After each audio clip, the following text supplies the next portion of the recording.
Vladimir Augusto Correia de Brito, licenciado, mestre e doutor em Direito, especialidade de Ciências Jurídico-Políticas pela Faculdade de Direito da Universidade de Coimbra, é professor catedrático da Escola de Direito da Universidade do Minho, é candidato à presidência da Câmara de Guimarães pelas listas do Bloco de Esquerda.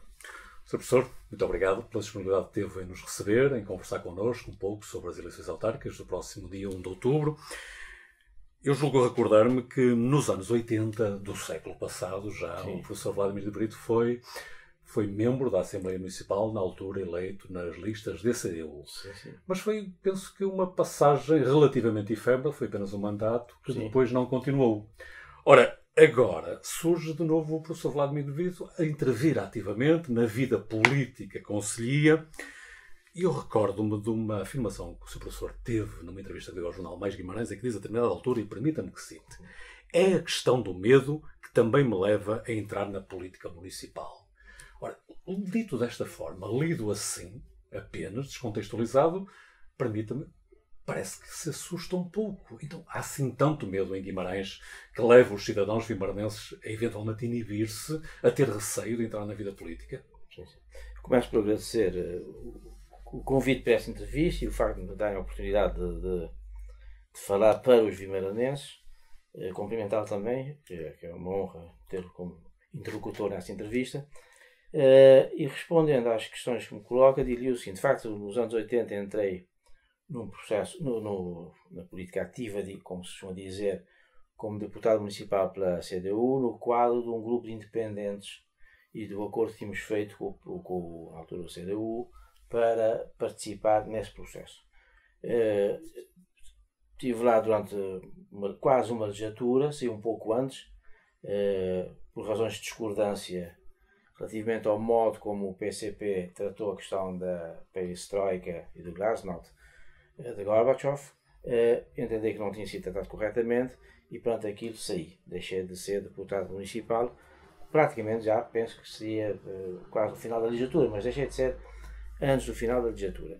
Volto agora para... E agora identifica medo na sociedade de Vimaranense. Sim, volto agora para a questão da política ativa, embora nunca tenha deixado, efetivamente, porque tenho feito várias intervenções públicas e através de jornais e em conferências, em debates, etc., sobre a política, que normalmente a gente nunca deixa quando começa. Mas conhecemos sobretudo como investigador e docente universitário. Certo, sem dúvida nenhuma, mas também penso que Guimarães conhece-me como interventor nas questões cívicas de Guimarães, porque quando há questões importantes estou sempre presente, eu tenho estado sempre presente nessas questões. Falo do medo.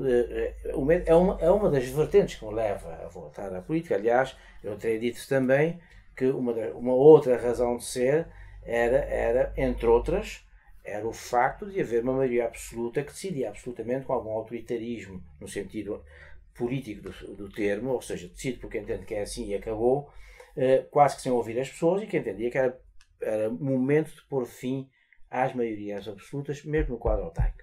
Até porque, pessoalmente, não concordo com maiorias absolutas, nem no quadro nacional, nem no quadro autárquico, porque tem-se revelado muito maus para o desenvolvimento político, económico e social de Portugal, mesmo apesar de se falar de uma estabilidade política. É uma estabilidade quase que dos cemitérios, porque não discutem com as pessoas. Ouvem, podemos fazer as críticas que fizermos, mas no final as decisões são tomadas. Bom, e é nesse sentido que eu tenho falado da necessidade de um compromisso, isto é, de uma quebra da maioria absoluta, uma manutenção, pode ser da maioria de um dos partidos, mas preferencialmente, neste caso concreto, do PS, e depois de compromissos em projetos. Quanto ao medo, se a Guimarães ou algumas pessoas aqui de Guimarães ficaram um pouco admiradas quando eu falei da existência do medo, como se não soubessem que existe medo, efetivamente. O que é normal quando há maiorias absolutas, porque em especial em cidades pequenas, em comunidades pequenas, como os concelhos. Porque se uma maioria absoluta manda no município, obviamente todo o controle das questões municipais é feito por essa maioria. E, portanto, o medo de criticar, o medo de agir, o medo de participar às vezes, é levado pelo facto de, se eu faço isso, eu perco a hipótese de ter uma licença deferida, perco a hipótese de o meu primo pode deixar de ser funcionário, ou não entrar neste concurso, ou eu vou fazer qualquer coisa e vão-me dizer que não. Há um conjunto de fatores, ou até mesmo sendo funcionário público, municipal, posso ir para a prateleira, não me podem pôr fora, mas impedem-me de desenvolver a minha atividade com normalidade. Portanto, há que dizer isso publicamente, porque as pessoas sabem que existe. As pessoas sabem que existem, criticam publicamente isto, só que em circuitos fechados. Portanto, eu quero dizer isso a todos os dirigentes municipais, sejam os quais forem, e todos os políticos que se candidatam para a Câmara, até a mim próprio. Para tomar consciência de facto é uma conduta que nós não devemos fazer. Mesmo que o Bloco fosse maioritário na Câmara, era uma conduta que eu teria de criticar permanentemente para quebrar esse mesmo. Sr. Professor, vamos propor-lhe um pequeno exercício de memória. Propunha-lhe que olhasse para os 4 anos deste mandato municipal e eleja 2 ou 3 aspectos, 2 ou 3 atuações que considere positivas na atuação desta maioria do Partido Socialista na Câmara Municipal de Guimarães. Muito bem. Entendo que o programa Excentricidades é positivo, sem qualquer dúvida. Mesmo o programa Tempo Livre tem dimensões positivas. Algumas realizações culturais, como por exemplo o Festival de Jazz, tem dimensão positiva. Mas que já vem de exercício de já vem mandatos anterior. anteriores. Mas esses 2 últimos que vêm desse mandato, o mandato anterior, eu tenho dito sempre que o mandato do Dr. Bragança tem sido a continuação do mandato anterior. Digamos, a concretização, um processo concretizador de alguns projetos que já vinham do mandato anterior. Relativamente ao mandato dele, pouco ou nada fez de novo, que não fossem essas duas intervenções, e também algumas intervenções a nível da educação, a nível das escolas, do processo educativo. Ou seja, nós não estamos aqui para dizer que está tudo mal, que isso é preciso acabar com tudo e fazer tudo de novo. Nós não estamos aqui para dizer que a única solução é o meu programa, o meu pensamento. Não, o meu pensamento é um entre vários. E se dialogarmos todos, encontraremos uma solução com compromissos, com a chega de todos, que é capaz de ser a melhor solução. Nesse caso, eu entendo que, embora tenha sido um conceito positivo, a execução prática deste conceito, o mecanismo, o sistema, o método de levar à prática e de realizar essas ideias é que não tem sido completamente felizes. Completamente felizes. Porque a coparticipação das entidades que deviam estar próximas desses projetos e que podiam agir nesses projetos não é aquela que devia ser feita. Eu não posso chegar a uma junta de freguesia e dizer-lhe, olha, eu venho-te oferecer música clássica. É muito bom, eu acho bem. Mas a junta pode dizer, eu preferia até que não fosse música clássica, fosse um bom filme, por exemplo. O professor comunga de uma certa acusação que há às vezes à Câmara Municipal de uma certa municipalização da cultura? Sim, mas eu tenho denunciado isto publicamente. Eu acho que a oficina neste momento é a agência monopolizadora da cultura em Guimarães. Por sua via, a Câmara Municipal, que no fundo que é detentora da oficina, que lhe dá milhões de euros, acho que são 3 milhões de euros por ano, para gerir, e é evidentemente que ele controla, num conselho deste tamanho, com este orçamento, não há dúvida nenhuma, controla, municipaliza a cultura. E não é de agora também que eu digo, porque algumas das minhas posições não são tomadas por eu estar em candidatura, mas é a convicção que eu tenho há muito tempo. Sempre entendi que a cultura, quando monopolizada pelo Estado, no sentido amplo do termo, integrando aqui as autarquias, é sempre um processo muito mau e perigoso até. Sr. Professor, vamos agora olhar para aquilo que o Bloco de Esquerda mais concretamente propõe aos vimaranenses nesta eleição. O último genérico da campanha do Bloco de Esquerda é ouvir as pessoas, agir com as pessoas. E tenho notado de algumas intervenções, quer do professor Vladimir de Brito e de outros responsáveis da candidatura, um certo enfoque naquilo que chamam o combate à corrupção. E vai-me permitir também, mais uma vez que o cite, num artigo de opinião, lutaremos pela transparência na gestão da coisa pública municipal e combateremos a corrupção. Ora, assim sendo, Sr. Professor, quais são os grandes objetivos mais concretos que a sua candidatura apresenta aos vimaranenses? O primeiro objetivo concreto é o ser eleito. Esse é o essencial. O segundo é a quebra da maioria absoluta. E sob o ponto de vista programático, o programa tem vários aspectos que vai desde o ambiente até à segurança humana. E, portanto, passa pela proteção do ambiente, pela mobilidade, pela proteção dos idosos e das crianças, que é fundamental num processo social e comunitário em que, não só em Guimarães, mas no mundo inteiro, a gente começa a ver, mundo inteiro não, na Europa inteira, perdão, começamos a ver que há uma diminuição da natalidade, um aumento dos idosos, das pessoas idosas. Nós temos de repensar todo o quadro, enfim, sociológico da resolução dessa questão. Ou seja, durante muito tempo a resolução era passar por criação de creches para crianças, hoje temos que pensar o que é que vamos fazer com os nossos idosos. E, portanto, esse é um problema que nos preocupa. O Sr. Professor não reconhece mérito a este Executivo Municipal nas políticas que têm desenvolvido de apoio à terceira idade, por exemplo, no apoio à população escolar? Não lhe reconhece mérito? Não, eu há bocado disse-lhe que na questão educativa tiveram sucesso, fez um trabalho aceitável e bom em várias áreas. Mas o grande problema que se coloca aqui nisto tudo é o problema da metodologia de trabalho. Ou seja, eu posso apoiar os idosos, não é dizer eu vou dar medicamento a todos os idosos, porque isto são ofertas públicas, muitas vezes em época de eleições, como sabemos, porque chega a hora de dar os medicamentos. Que idosos vamos eleger? Que medicamentos vamos eleger? Como é que se faz a gestão desses medicamentos? É casa a casa, olha, eu preciso de 50 euros para comprar medicamentos, só lá 50 euros. Ou dá-me 30 euros para comprar medicamentos, ou para ter um transporte. Não. As coisas têm de ser programadas. E não me parece que haja uma programação muito correta. Eu sei que há proteção ou participação nas despesas de transporte de alguns idosos. Muitas vezes até para passearem aqui na cidade durante a manhã, para darem voltas durante a manhã. Muito bem. O passo dos transportes urbanos, por exemplo. Sim, não tenho nada contra isto. Agora, o meu problema é, o que é que se faz com um idoso que fica em casa sozinho porque os filhos têm de ir trabalhar? E que não tem condições de poder sair? Qual é a proteção que a Câmara dá? Qual é a colaboração que a Câmara dá com as instituições sociais que trabalham essa matéria?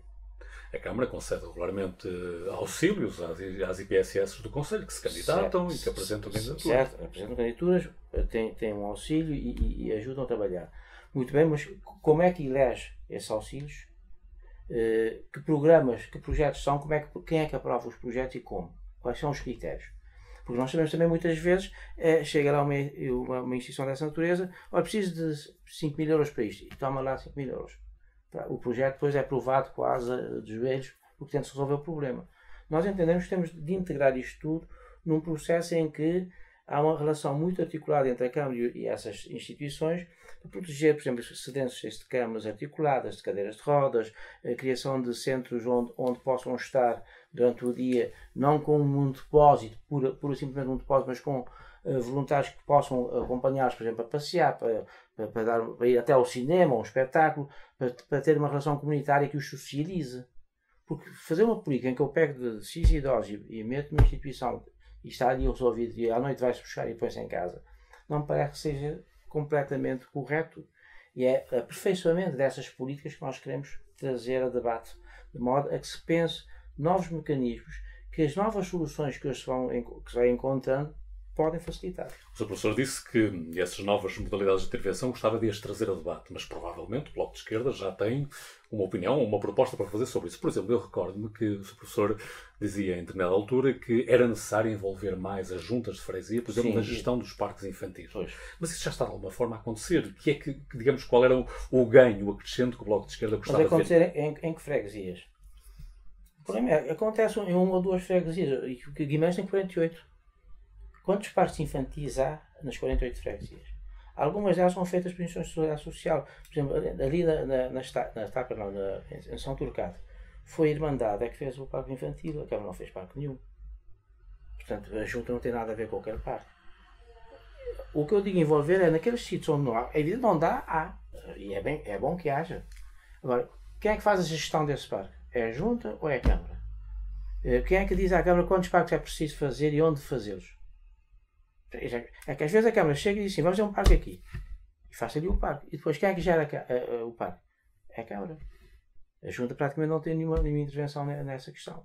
A Junta às vezes faz pressão para fazer o parque e depois a Câmara toma conta do parque, passa a expressão.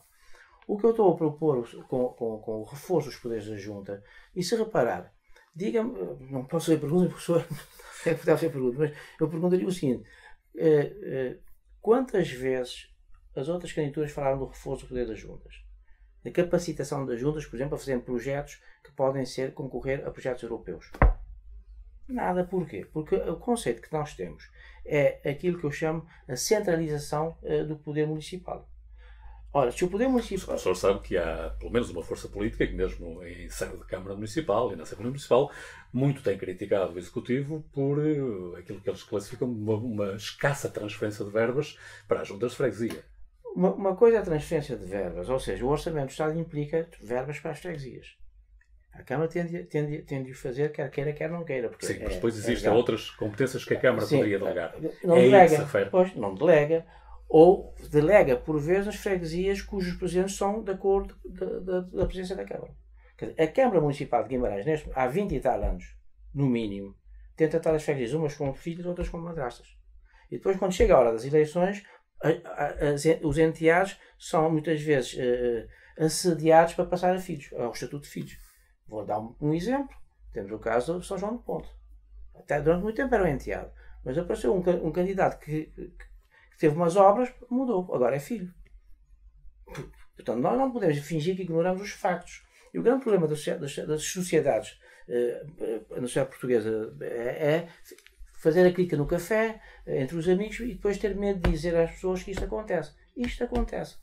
Perguntam um presidente do CDS ou do PSD se tem o mesmo tratamento, para além do Orçamento de Estado que tem de ir para lá, que um presidente do PS em qualquer das juntas. Pergunto. E vai ver a resposta. O Sr. Professor tem falado em algumas ocasiões, e nisso acho que é algo que distingue um pouco das outras candidaturas, que é necessário intensificar o apoio aos deficientes. Sim, aos portadores de deficiência, sim. Como é que se vai? Como é que a Câmara pode intervir nesse apoio? Subsidiando, apoiando instituições que já existem no terreno, fazendo transferência de responsabilidades para as juntas de freguesia? Como? Pois pode. Desde logo, adotando todos os edifícios públicos condições de acessibilidade para portadores de deficiência. Em segundo lugar, impondo que todos os edifícios privados tenham essas condições, em especial quando são edifícios tipo condomínios. Estamos a falar da deficiência física. Sim, deficiência física e mental. Tem de ter condições para que isso aconteça. Quanto aos deficientes, portadores de deficiência mental moderada ou baixa, podem ser capacitados a integrar o mercado de trabalho no quadro das competências que podem ser reconhecidas. Isto implica que a Câmara motive as próprias instituições que tratam dos portadores de deficiência que comecem a ter mais atenção a esse fenómeno do mercado de trabalho.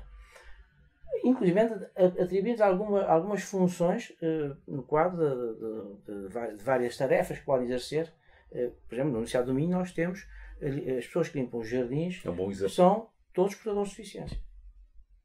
Foram contratados e vão lá e garantem que os jardins andam impecáveis, eles fazem muito bem o trabalho, são seres muito educados, muito disciplinados e corretos com toda a população estudantil e académica. O Bloco de Esquerda, se tiver responsabilidades governativas em Guimarães, vai tentar implementar um programa desses? Nós tentamos implementar promover a implementação de um programa desses, porque eu, como digo, se eu quero ouvir as pessoas, eu quero ouvir os partidos, é no diálogo com os outros partidos que a gente vai promover isto, nomeadamente estimulando o voluntariado para capacitar essas pessoas.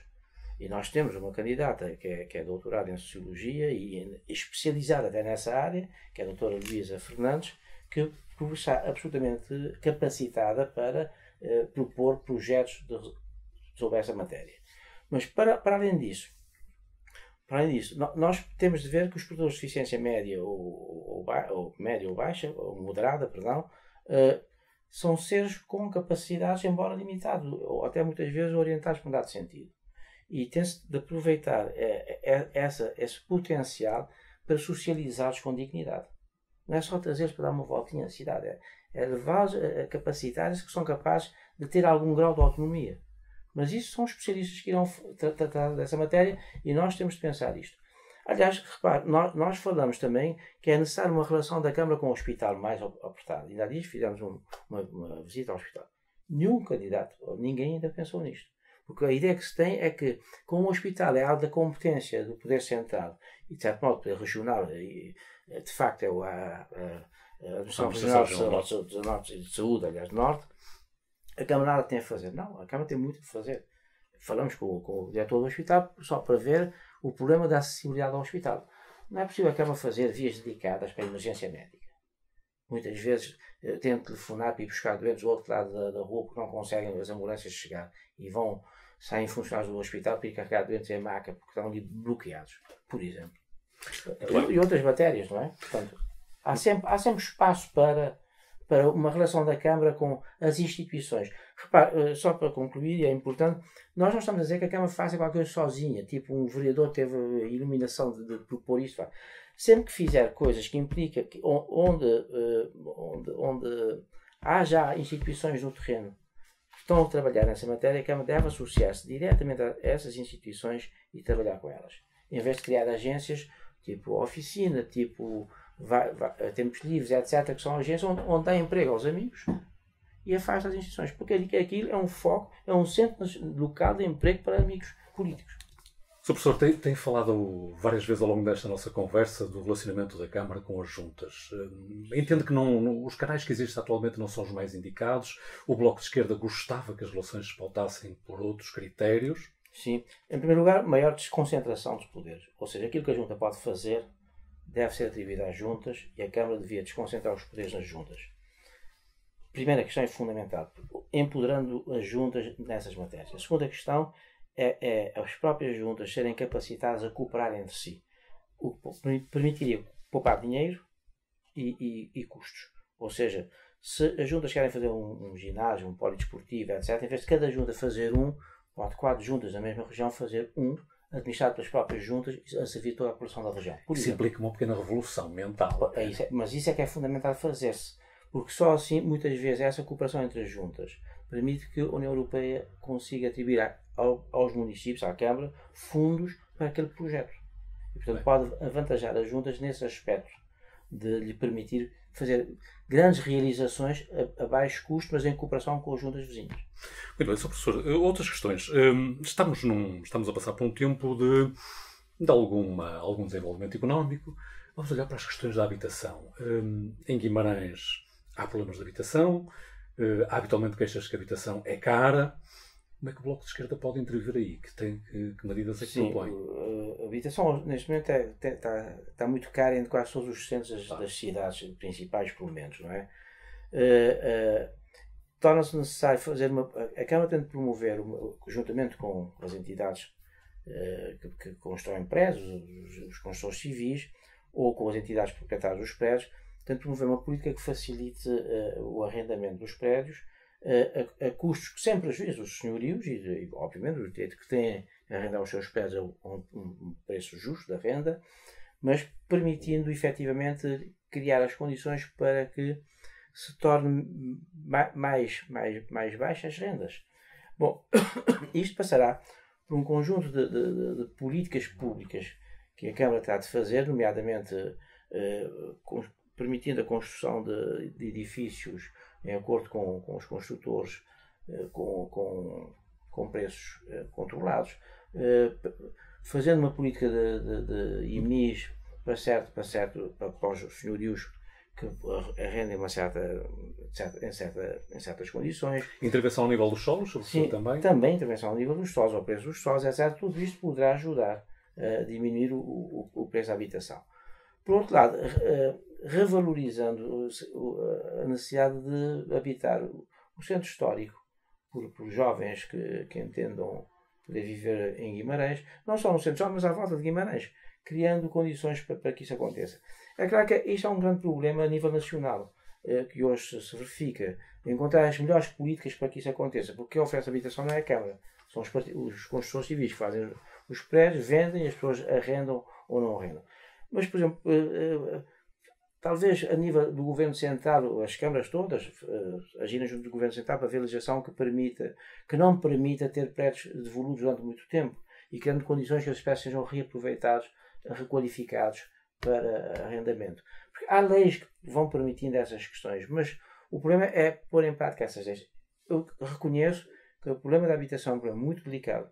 Não pode passar só para a habitação social ou bairros sociais, porque muitas vezes são estigmatizadores as pessoas que lá vivem, mas temos de encontrar critérios que permitam isso em colaboração com as associações das entidades dos senhorios, não é? As associações dos inquilinos e até talvez mesmo com as construtoras que estão vocacionadas para recuperação de prédios ou construção de novos prédios. Sr. Professor, isso também se ultrapassa, tendo emprego em quantidade, mas também em qualidade. Como é que olha para a questão do emprego em Guimarães? Que medidas é que o Bloco de Esquerda tem ou gostava de propor para que fosse melhorada a qualidade, sobretudo do emprego que existe em Guimarães? Olha, em primeiro lugar, entendo que o emprego em Guimarães já houve um período de desenvolvimento económico muito elevado aqui em Guimarães e havia emprego enfim, em quantidade suficiente, nem sempre em qualidade suficiente. Primeira questão, há coisas que não cabem à Câmara, mas que a Câmara poderá fazer pressão. A fiscalização das condições de trabalho, de higiene e de salubridade nas empresas. Muitas vezes não são respeitadas. Por outro lado, se a Câmara, quando a Câmara contrata empresas privadas para, a nível de concessão, por exemplo, como os transportes, que entendo que deve acabar o estudo, a concessão do estudo, mas isso é outra questão, ou a nível de concessão, ou de realização de trabalhos, criar condições, tendo pagar salário mínimo, tendo provar que pagam salário mínimo a todos os trabalhadores, que pagam segurança social corretamente e que têm condições de higiene, salubridade, etc. de trabalho. Isto dá qualidade de trabalho. Não é? Quanto ao emprego propriamente dito, à empregabilidade, a questão que temos de focar é que trata-se de uma matéria que provavelmente trata dos serviços de emprego, não é? Mas a Câmara aqui poderá criar as condições de instalação de empresas com custos, enfim, aceitáveis, condições de acesso ao emprego, para além de promover enfim, atividades que podem proporcionar o emprego, ou seja, ter uma participação na política do desenvolvimento local, de modo a que possa atrair investimentos controladamente, ou seja, com respeito pela gestão ambiental, a gestão laboral e a legislação de higiene e saúde do trabalho, e permitir, de certo modo, que isto tudo venha a desenvolver Sr. algo. Professor, e os projetos económicos de interesse municipal, o regulamento atualmente em vigor responde a essas premissas que o Sr. Professor está a colocar, ou deveria haver alterações, melhorado? Não, esses instrumentos, é evidente, têm de ser adequados ao tempo e aos novos processos de produção. Porque nós podemos criar emprego. Hoje, o emprego muitas vezes, ou melhor, a instalação de indústrias muitas vezes passa por indústrias com poucos trabalhadores, como sabemos. E já se fala até em pôr os robôs a pagar impostos. Não é? Compreende-se que qualquer dia, de facto, a robotização vai ser enorme.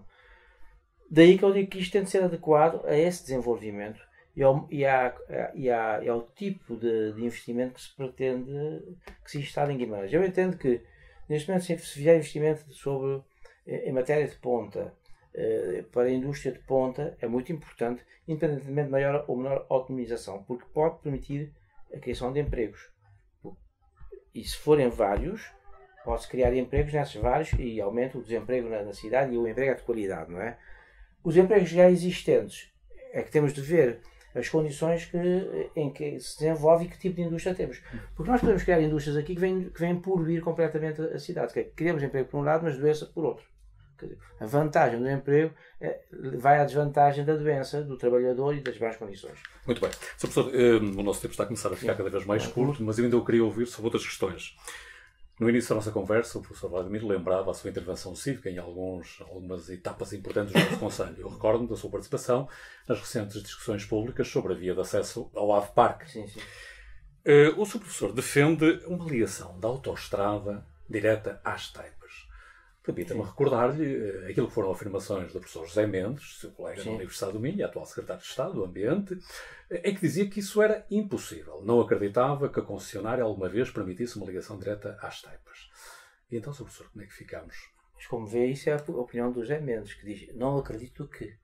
Mas ele não questionou a concessionária a fazer isso. Ele partiu de um pressuposto de que... Não é um argumento de autoridade, obviamente, sim, mas o conhecimento que ele tem e a experiência que tem... Esse argumento demonstra que ele não tem conhecimento nenhum sobre essa matéria. Porque se tivesse assim, eu sei que a concessionária não faz. Eu não acredito que vai fazer. Porque é muito caro, não sei o que é. Muito bem. Isso eu posso contra-argumentar. E se o município disser, nós como participamos na feitura, já não é tão caro para a concessionária. Ele não pôs essa hipótese.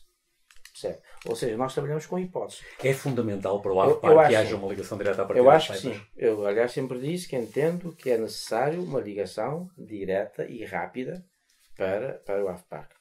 Mas não o projeto existente. Porque o projeto existente implica um sacrifício humano muito grande, quer de ablação de propriedades desnecessariamente, quer do traçado da própria via, o número de automóveis, a poluição, etc.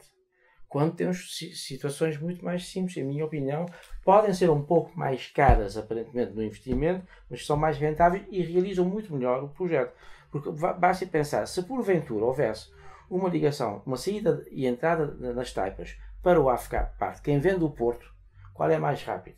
Era continuar a autoestrada até as taipas, passar uma rotunda e entrar naquela via que já está feita até, que dá acesso ao AFCAP, ou quem vem sair da autoestrada e apanhar aquela subida de Brito, que é quase a 90 graus, que é um ângulo, uma inclinação enorme, que os caminhões vêm-se aflitos para fazer aquilo, sair da rotunda, vir para aqui para o traçado que disseram.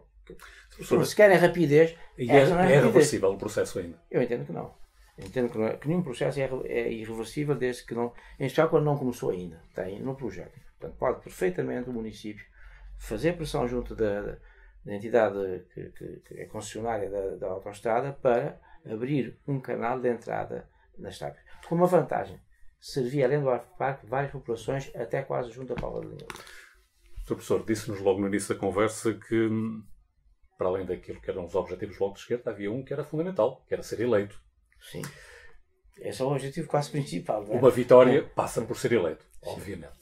Então eu tenho que lhe perguntar, também disse que achava importante que houvesse uma quebra da maioria absoluta. Sim. E também disse que, preferencialmente, poderia ganhar o PS. Ponho-lhe esta questão. Imagine que não ganha o Partido Socialista, mas ganha a coligação Juntos por Guimarães, sem maioria absoluta. O Bloco de Esquerda estava disponível para trabalhar com esta força vencedora? Sim. Nós não temos nenhum partido para ir contra qualquer partido que seja eleito para a Câmara com maioria ou assim vai governar a Câmara. Eu estou-lhe a fazer esta pergunta porque, como saberá, no Porto, o Bloco de Esquerda já declarou que alianças à direita, não. Não, eu não farei alianças. Atenção, eu sempre disse que eu não falo de alianças, não falo de casamentos antes de conhecer a noiva. O que eu disse sempre é o seguinte: os partidos apresentam projetos. Nós analisamos os projetos sem perda da nossa identidade e da ideologia, aceitamos ou não aceitamos. Propomos melhorias do projeto ou dizemos que este projeto não presta para essa situação e votamos contra. Isto é que queremos fazer. Alianças eu não farei. Alianças porque há muita ideia de que vamos ter geringonça em Guimarães, mas não se faz geringonça já por intenção. O que temos de ver a nível local é isto.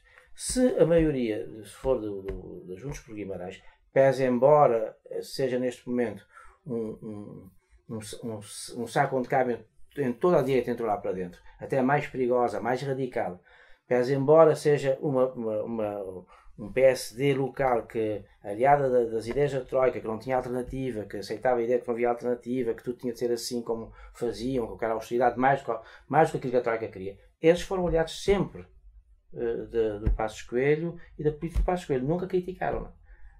Portanto, temos de ter em conta isto.